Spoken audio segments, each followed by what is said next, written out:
ধন্যবাদ আমাদের ফার্মাসি ডিপার্টমেন্টের সফলতা ভাই।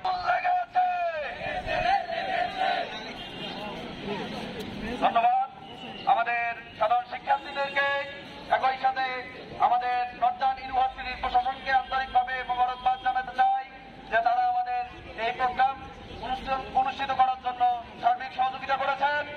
তো আমরা সর্বশেষ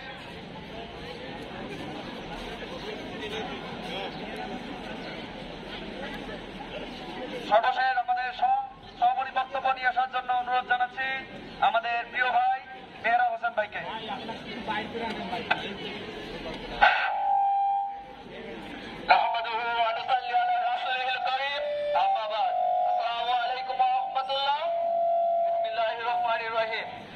প্রিয়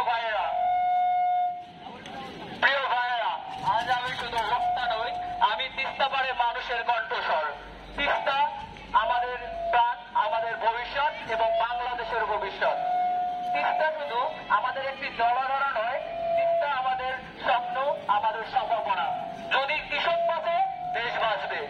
সেই ধারা বাস্তবায়নের লক্ষ্যে তিস্তা মহাপরিকল্পনা বাস্তবায়ন করা হয়েছিল। তিস্তা মহাপরিকল্পনা কি ছিল আমি জাস্ট একটু আপনাদের সাথে শেয়ার করতেছি। তিস্তা মহাপরিকল্পনার মধ্যে ছিল চীনের